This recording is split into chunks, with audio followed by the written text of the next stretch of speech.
Bienvenue sur Les Voix de la Photo, le podcast des entrepreneurs et des acteurs de la photographie. Je suis Marine Lefort, sa fondatrice. C'est en partant du principe que la lumière est souvent faite sur les photographes et rarement sur tous les professionnels de ce milieu qui œuvrent dans l'ombre que j'ai décidé de créer ce podcast. Celui-ci donne la parole aux personnalités qui travaillent autour de la photographie et ont pour objectif de changer les schémas classiques de leur secteur. Leurs témoignages ont pour but de nous inspirer dans nos vies en nous dévoilant leurs stratégies, leurs problématiques pour innover et se développer.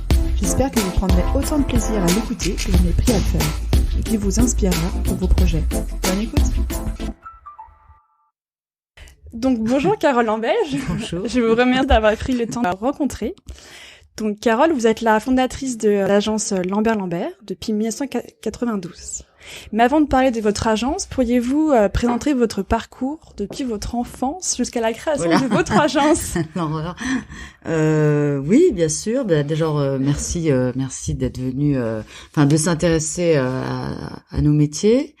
Et alors, de mon enfance, j'ai une enfance douce et joyeuse, voilà, avec plutôt une maman qui travaillait dans le domaine de la photographie, parce qu'elle a une carrière de rédactrice de mode dans des magazines dans les années 60, voilà.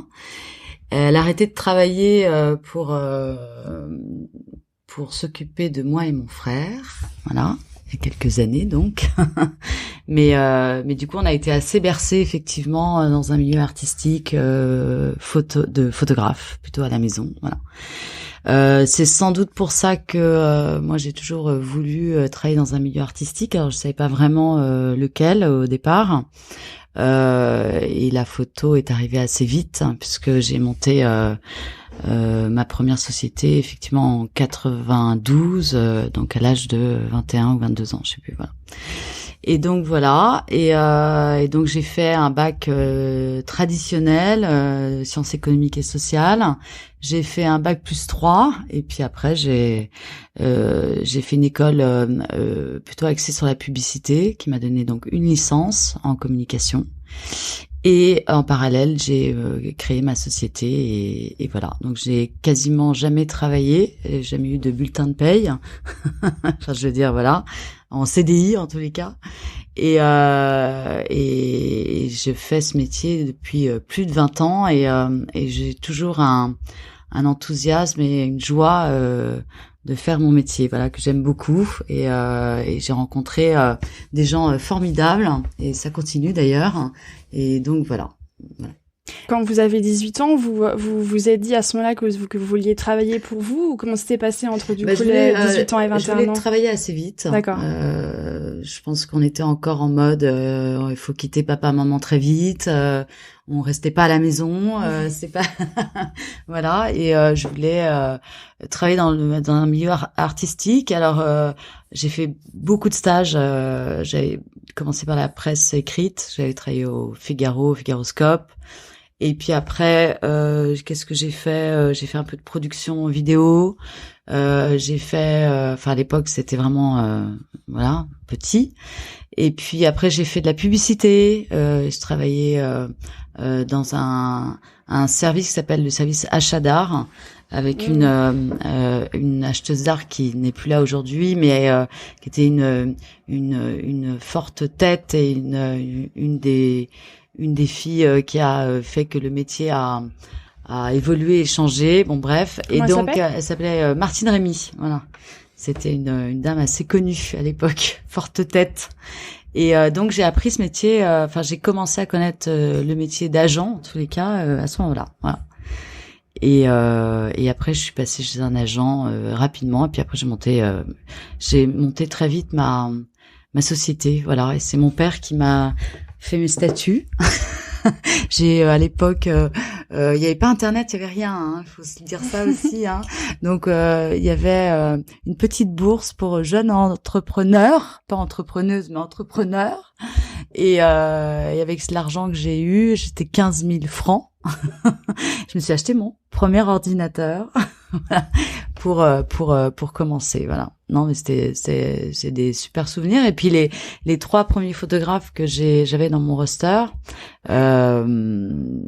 c'était rigolo de leur part de suivre une très jeune femme, bon, extrêmement motivée, hein, mais bon, il fallait y aller quand même. Il y avait très peu d'agents à l'époque, hein. Et les agents qu'il y avait, c'était vraiment des gros mastodontes. Il y avait des agents français et des agents américains, mais il y avait pas de passerelle en fait. Voilà, et en France, ces agents, c'était des gros agents plutôt mode. Qui se faisaient pas forcément prendre leur travail par les Américains, qui n'est pas le cas aujourd'hui, parce qu'aujourd'hui tout est international, c'est normal, hein, c'est comme ça. Mais à l'époque c'était pas le cas. Hein. Voilà, c'est plus compliqué de traverser l'Atlantique. Donc du coup les agents français avaient une grosse ils avaient il y avait des Yannick Morizot, des Marion de Beaupré, etc. C'était vraiment des super agents avec des rosters de dingue et donc voilà. Et donc dès le début, vous aviez déjà pensé à faire un peu un pont entre les États-Unis, la France? Non, pas du tout. Ça, je l'ai fait 10 ans après, mais sur l'Europe, pas les États-Unis. Parce que j'avais des enfants, j'ai fait des enfants jeunes, et du coup l'aventure américaine, je l'ai pas faite. Je l'ai faite un peu, mais j'ai pas installé de bureau à New York, mais j'ai installé un bureau à Londres. Voilà. Parce que j'aime beaucoup Londres, mais je suis très triste de ce qui se passe en ce moment d'ailleurs. Mais bon, voilà. Et du coup, j'ai pas fait le saut américain, mais Et si vous pouviez retenir trois dates de l'évolution de votre agence, est-ce que vous auriez des moments à peu près un peu charnières où vous avez senti qu'il s'est passé quelque chose? Oui, j'en ai eu des moments charnières. J'ai eu des moments douloureux, tristes, et puis des moments incroyables. Alors, dans les moments douloureux, j'ai un de mes photographes qui était un des fers de lance de l'agence à l'époque, mais je parle de ça il y a longtemps. Hein. C'était dans les années... Alors attendez, en 2010 ou 2009, qui est décédé. Il était tout jeune, il avait 30 ans. Et ça a été une espèce de claque déjà sentimentale, parce que voilà, c'était affreux. Et ça fait réfléchir à beaucoup de choses, voilà. Donc ça, c'était un mauvais souvenir, et bon, mais j'ai aussi des bons souvenirs, comme l'arrivée d'Internet. Je crois que tout le monde peut en parler, voilà. Ça a été quelque chose. J'ai aussi. Ça a eu quel impact du coup sur Alors l'impact, ça a pas été si rapide que ça. Parce qu'au départ, Internet, ça nous servait pas à grand chose, parce qu'il y avait rien qui existait à part la NASA, et voilà. Et donc, les mails, oui, mais c'était lent. C'est pour ça, mais bon. Après, c'est devenu un moyen de communication, ce qu'on connaît aujourd'hui. Mais quand on voit arriver le truc et qu'on a ces souvenirs-là, c'est tellement drôle. Ou les téléphones portables, voilà. Mais du coup, avant, nos clients, il y avait il y avait plus de délai pour faire les choses, probablement plus de temps de réflexion, de rencontres avant de faire un projet, quoi. Voilà. Aujourd'hui, ça va plus vite. Il y a moins de, on est moins, ça va très très vite, quoi. Voilà. Et à partir de quel moment vous avez pu avoir quelqu'un d'autre dans votre équipe assez rapidement, ou en tant que collaborateur? Oui, exactement. Assez vite, ouais. Au bout d'un an et demi, j'ai embauché un garçon qui a créé un autre département que j'ai fermé depuis, qui était lui s'occupait des Rothman. J'avais des Rothman, voilà, parce que c'est à l'époque c'était comme ça. Et donc c'est des petits dessinateurs qui faisaient des petits dessins, voilà, et pour faire des refs, des prints, des campagnes print, ou des petites cases pour faire des films, voilà, en amont dans les agences de pub, ce qui me permettait moi de savoir qui étaient les directeurs artistiques qui faisaient du print, qu'est-ce qu'ils faisaient, sur quel type de prospection ils travaillaient, etc. Donc c'était pas mal, et ça me permettait de prendre rendez-vous avec ces gens-là pour leur montrer éventuellement des photographes qui auraient pu correspondre à ce que moi j'avais vu un mois avant, voilà. C'était une petite stratégie qui a payé de temps en temps. Et est-ce qu'il y a eu d'autres moments où vous avez lancé des projets comme celui-ci et puis finalement quelques années après ça a évolué? Ça évolue parce que c'est vrai qu'Hoffman aujourd'hui, je pense qu'il y en a de moins en moins. Voilà, donc il y a au moins 6-7 ans, j'ai fermé l'agence. J'ai créé une agence à Londres. Ça aussi c'était un super moment. À quel moment du coup? L'agence anglaise, elle doit avoir 10 ans maintenant. Je sais plus. Ouais. Voilà, donc ça a été aussi une super période parce que c'est une ville que j'aime beaucoup. On a fait des projets exceptionnels parce que les Anglais, il y a 10 ans, toujours aujourd'hui, c'est quand même un foyer créatif de dingue. Et c'était pas facile parce que ils sont pas très ouverts. Moins que nous, moins que les Français, je pense. Et du coup, voilà, mais ça s'est super bien passé. On a fait des projets exceptionnels. On a rencontré des gens de dingue. Toujours, alors un peu moins maintenant parce qu'avec le Brexit, ça devient très compliqué. On verra. Bon, maintenant, on est très branché sur l'Italie en ce moment à l'agence. Donc, on va voir tout ça. Et ce que j'ai fait récemment, il y a 2 ans, j'ai créé une société de production de films. À part entière, voilà, qui s'appelle Lambert Company, et donc on produit des films. Alors on produit des films commerciaux pour des grosses marques, mais aussi on a produit des courts-métrages pour des artistes. On produit, on valorise le travail de nos photographes en les aidant à rentrer dans tout le système de l'image animée, voilà. Parce qu'aujourd'hui le constat a été que souvent on nous demandait photographe, film photo, etc. Donc il a fallu se structurer pour faire des choses intéressantes, créatives et de qualité. Voilà. Et ça, c'est une nouvelle étape, une grosse étape parce qu'il y a énormément de concurrence, des gens qui sont là depuis 20 ans. Mais j'adore, c'est génial et on apprend tous les jours. Et donc voilà. Et du coup, j'ai créé une autre entité parce que du coup, je me retrouvais avec Carole Lambert Company, et je trouvais ça 2 sites, et j'ai tout regroupé et on a créé Lambert, un site où on vend donc des applications de production films et photos. Des nouveaux artistes, des nouveaux un laboratoire créatif, etc. Enfin, on essaye de faire plein de choses. Et tout ça est en développement. Voilà. Comment vous avez fait pour lancer l'agence à Londres? Comment ça se passe de façon concrète? On a vous à Paris qui est du coup parti à Londres, et qui du coup fait le même entre guillemets. Alors, vous êtes sur les mêmes marchés ou vous avez les mêmes artistes, etc. Voilà, exactement. Le même, voilà. Alors au départ, j'ai créé une société. Alors à Londres, ça prend exactement 2 heures d'ouvrir un compte en banque, d'avoir un cabis, etc. Donc ça, c'était très bien. Et j'avais un de mes collaborateurs effectivement à Paris, donc un Français qui travaille que sur l'international, parce qu'on on voyage énormément à l'agence. C'est quelque chose que j'aime beaucoup et je trouve ça important j'ai toujours trouvé ça important d'aller proposer nos artistes partout dans le monde, hein. Donc j'ai beaucoup voyagé et je continue à le faire. Et du coup, on allait à Londres tout le temps. Et puis, on avait de plus en plus de boulot et on avait des problèmes. Au départ, moi, j'ai monté ça parce que j'avais des problèmes de TVA. C'est idiot, mais quand je produisais à Londres, j'étais obligée de faire des devis 20% plus cher que les autres, puisque je pouvais pas récupérer la TVA puisque je n'avais pas de société anglaise. Donc j'ai dit il faut que je monte cette boîte parce que sinon déjà on fait perdre de l'argent à nos clients, enfin c'est dommage. Donc du coup on a monté cette boîte très vite. Bruce à l'époque il est parti vivre à Londres, voilà. Et on a développé ce petit bijou qui était en fait une succursale de l'agence française, hein, des mêmes artistes.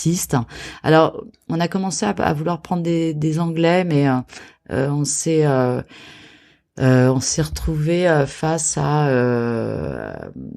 aux Anglais qui étaient un petit peu frileux d'être représentés sur leur sol par une Française. Donc ça a pas. On en a eu, mais c'était pas grave. De toute façon, il y a un moment donné où on passe à autre chose. Mais donc voilà. Donc on a fait tout ça très rapidement. Et dans la construction de votre marque, est-ce que vous avez été entouré par des gens de l'industrie? Est-ce qu'il y a des gens qui vous ont aidé particulièrement, ou vous avez eu l'impression d'avoir dû, entre guillemets, monter vous n'avez pas eu tellement d'aide, de conseils, non, mais de gens autour de vous? Non, alors j'en avais pas besoin de conseils. Ce que je suis peut-être un peu égocentrique, mais ça c'est mon défaut. Non, mais je rigole. Mais non, c'est pas ça. Mais en fait, ceux qui m'entourent sont les artistes, hein, qui sont, je pense, extrêmement porteurs aussi. Voilà, ce sont mes collaborateurs avec qui j'entretiens des relations proches et que je considère comme des amis, enfin des gens, voilà, on travaille, on est des petites boîtes, hein, donc je suis pas sur un piédestal, hein, voilà. Et puis aussi des rencontres de directeurs artistiques, oui, qui ont pu valoriser l'agence, soit en m'apportant une jeunesse de typographie ou de nouveaux sites internet, ou là par exemple Lambert, tout ça, voilà, bon, des idées comme ça, des brainstorming, bon, et qui fait que les choses évoluent accompagnées, mais le choix des artistes, l'écriture de l'agence, ça c'est moi. Voilà. Donc voilà. Et est-ce que vous avez dû vous entourer aussi de partenaires financiers? Vous avez des partenaires financiers, ou vous êtes indépendante? J'ai Bernard Arnault qui maintenant, je rigole. Non, j'ai pas de partenaire financier. D'accord. Non, mais je n'en ai jamais eu.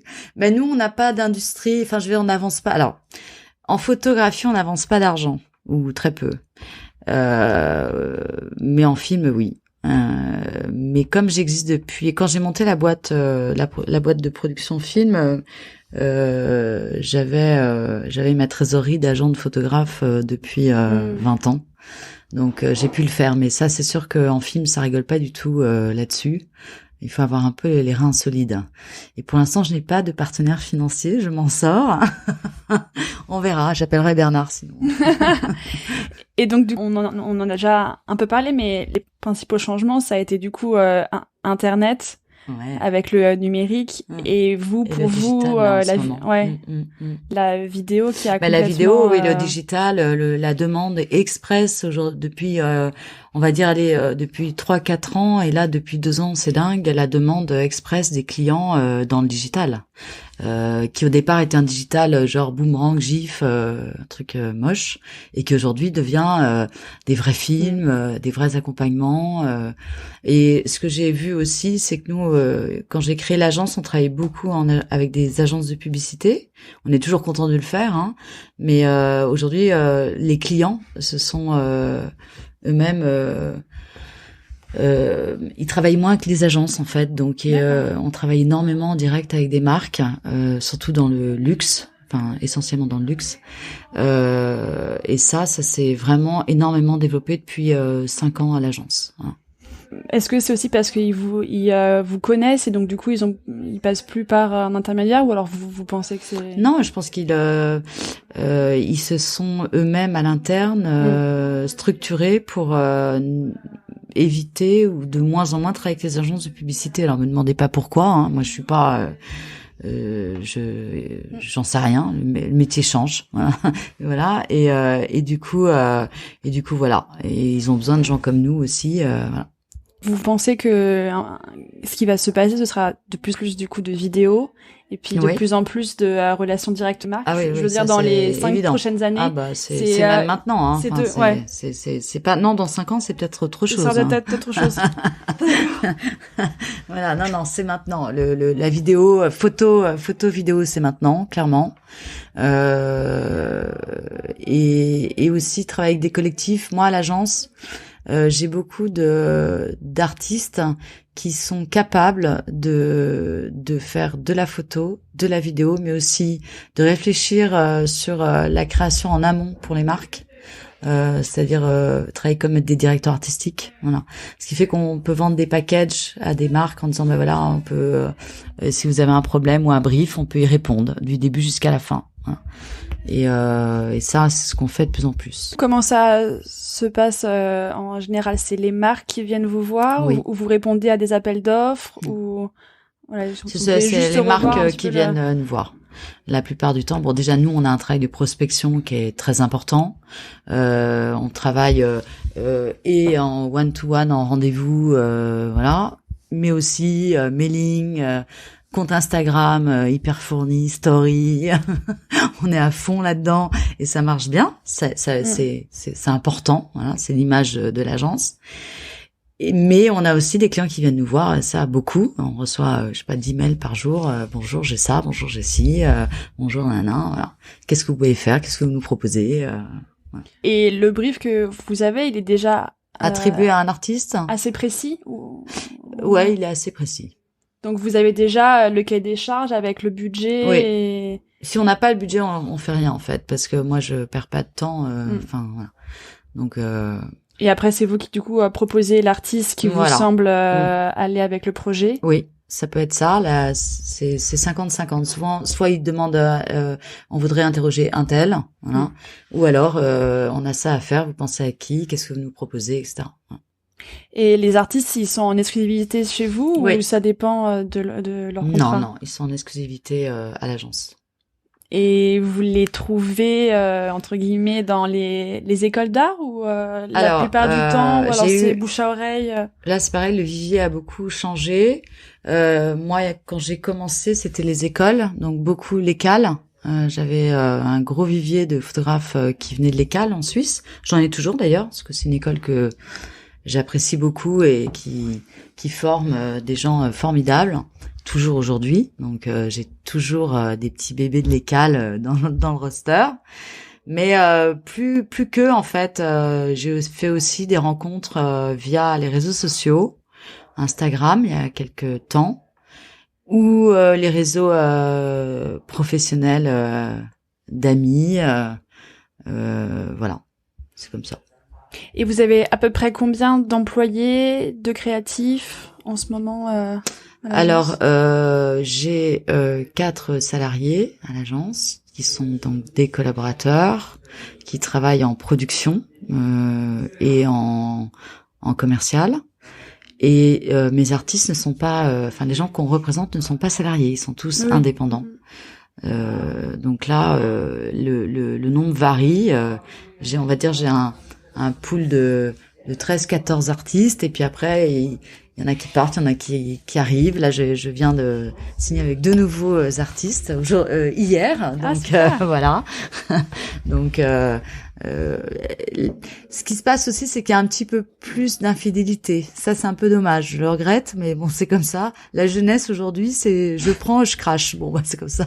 Mais du coup, on se retrouve avec des rosters qui peuvent être un petit peu plus élastiques, voilà. Mais bon, ça c'est un peu dommage parce que je trouve qu'une carrière, c'est important de la suivre. Et le vivier est à peu près de 10... Ah non, je sais pas, non, oui, 20. Ouais, 20 ouais. Une vingtaine, ouais. Après, on a des photographes, on a des influenceurs, on a des set designers, on a des stylistes, on a... qu'est-ce qu'on a d'autre? Enfin, on a des graphistes, donc on a plein de métiers différents. Et est-ce que vous avez des agences ou des entreprises modèles qui vous inspirent, pas spécialement exactement dans le même domaine, mais est-ce qu'il y a des entreprises où vous dites ça c'est hyper intéressant, bien sûr, qu'on aille dans cette direction? Est-ce qu'il y en a certaines? Bah non, après je vais pas dire on va dans cette direction parce que bon chacun son truc, mais évidemment qu'il y a des agents formidables américains ou anglais, hein, c'est là où on les trouve pour la plupart, et ce sont des gens qui ont des rosters extraordinaires et qui ont fait des développements de dingue. Vous trouvez qu'en France il y a c'est un peu plus pauvre, je pense. Et je sais pas pourquoi, mais donc la raison viendrait peut-être des formations? Non, parce qu'il n'y a pas de formation pour devenir agent de photographe ou producteur de film. En production de film, on est bien en France, je crois. Hein. On a des très bonnes personnes. Non, plutôt agent de photographe, c'est un peu plus, je pense, que c'est un peu plus compliqué. Mais bon, c'est peut-être le marché aussi qui est pas un grand marché quelque part. Je sais pas. Et la langue, peut-être. Et la langue. Est-ce qu'il y a des projets forts là que vous allez avoir pour 2020? Est-ce qu'il y a vous pouvez juste nous en parler si c'est possible? Alors non, je peux pas en parler. C'est confidentiel ou alors 2019? Non, j'ai des projets. Alors on a produit un film, un court-métrage avec Courtney Roy en 2019, fin 2018, qu'on présente dans différents festivals de films, et elle a déjà eu des prix, donc pour nous ça c'est formidable.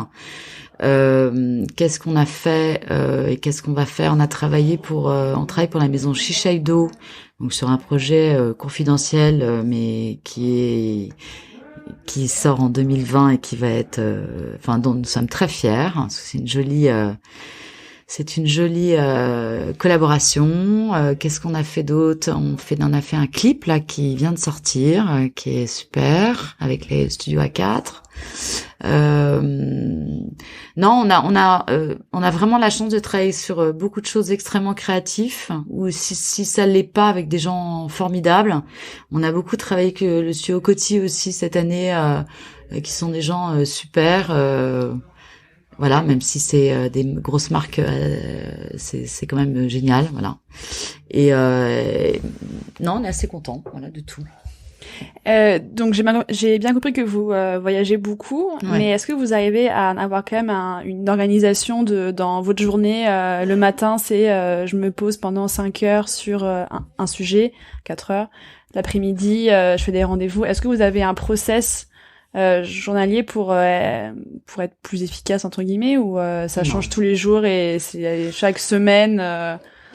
Oui, ça change souvent en fonction déjà des projets qui tombent à l'agence, hein, parce que on peut se dire tiens, il faut absolument que il faut aller à Londres, ou tiens, il faut que je fasse des rendez-vous, allons-y, on fait 10 jours de rendez-vous. Non, ça tient jamais, parce que au moment où on se lance dans des mailings de clients, il y a des projets qui tombent, qui demandent de l'attention. Alors moi, je peux pas m'occuper de tout, hein. Moi, je produis pas à l'agence. Moi, je fais les rendez-vous et les déjeuners. Non, je rigole.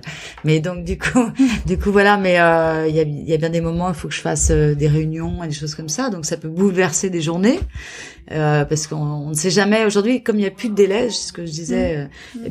Du jour au lendemain. On peut se retrouver dans un avion et partir à Barcelone sur un shooting, hein, pratiquement. Donc du coup, non, on peut pas dire je vais faire ci, je vais faire ça, en mode. On essaye de se dire on va faire des réunions 1 fois par semaine, mais on les tient jamais. On essaye un petit peu quand même à l'agence de cadrer certaines choses. À côté de votre job, est-ce que vous avez des passions qui vous permettent de retrouver une forme de créativité, le sport, yoga, lecture, voilà? Est-ce que vous avez d'autres activités? Oui, j'en ai, mais déjà moi j'ai un métier qui est extrêmement prenant et exceptionnellement super, hein. Je suis très très heureuse de mon travail, donc déjà c'est une passion qui me prend du temps, mais pas dans le mauvais sens. Et ma deuxième passion, c'est mes 2 garçons. Parce que j'ai 2 enfants formidables qui me demandent aussi beaucoup de temps, que j'élève toute seule comme une grande, donc ça prend c'est du boulot, voilà. Mais c'est super, surtout que là ils ont un âge où c'est vraiment cool. Et qu'est-ce que j'ai d'autre comme passion? Mes amis. Et voilà. Et puis j'adore voyager et aller voir des expos. Enfin, je continue. Donc là, vous avez quand même trouvé un équilibre entre vie perso, vie pro, ou vous avez l'impression qu'il faut l'améliorer? Non, mais toujours, non. Ça, j'ai toujours, il n'y a pas eu de débordement.